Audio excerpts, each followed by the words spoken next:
Hello and welcome back for another CFX price prediction update, and in this video I'll be diving deep into the technical analysis here on the CFX chart and also discuss possible areas within which we can expect a possible turnaround to the upper side. That is after seeing our massive breakdown in a move that has now given us a low at around the $0.2569 mark at the time of this recording. And before I do so, show some love by first giving this video a thumbs up, subscribe to the channel, and also check out the channel membership. And at the time of this recording, CFX is holding below the 20-day MA here on the 1-hour chart, which is now acting as resistance for us to continue gearing up. We also lost a significant area of support at around the $0.28 mark. And after losing that, you can see that we have continued to see further breakdown. And this move to the lower side has also continued to obey the Elliot structures.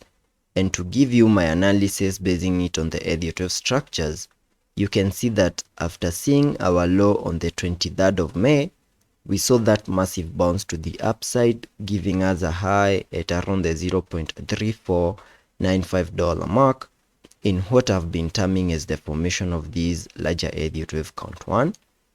And after seeing the high for that first wave, we started a corrective structure in the formation of a larger Elliott wave count 2. And using the Fibonacci's, connecting them from the low of the first wave to the high of that wave 1, that gave me a minimum retracement area for that second wave between the Fib level 0.5 and the Fib level 0.78.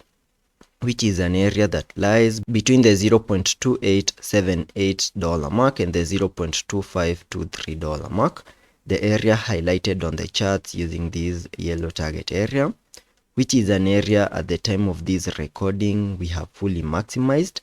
And that means that it is within this, or maybe we have managed to get into the minimum retracement area for this second wave and almost fully maximize that target area.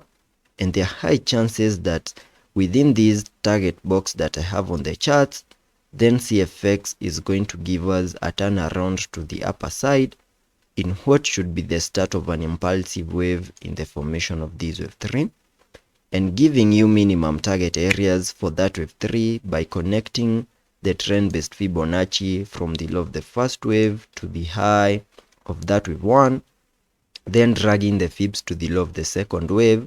That now gives me a minimum target area at the Fib level 1.618, and that is at around the $0.4546 mark. And that is the minimum that we can expect CFX to do in the formation of that wave 3. And that can only happen in once we continue holding within the target area and also see a reversal within the target area to the upper side, manage to break above significant areas of resistances at around the $0.285 mark, get a successful retest, continue gearing up, and also break through the key area of resistance at around the $0.35 mark. And once that happens, then we can continue with the run up in the formation of that wave 3.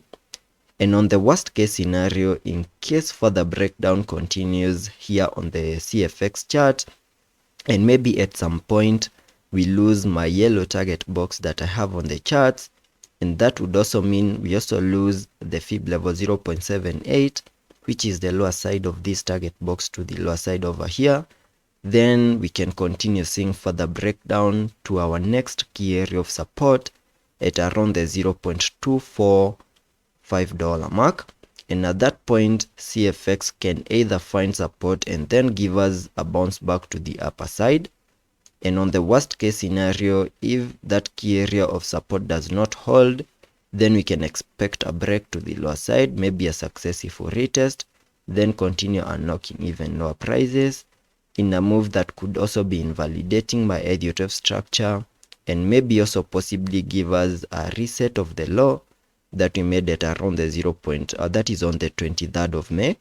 So that is what I'm expecting here on the CFX chart. Continue watching this target box between the $0.2884 mark and the $0.2529 mark, which is an area within which we can see a turnaround to the upper side and start an impulsive wave in the formation of that wave 3. But if by any chance we break out of the target box to the lower side, then we can expect support at around the $0.245 mark, which is our next significant area of support. Also taking a look at the indicators on the RSI, we are trading at around the 37 mark. Also taking a look at the MACD, we have been able to print a bearish cross, suggesting a bit of a breakdown to the lower side. So let's be patient and see how that plays out, and I'll be keeping you updated.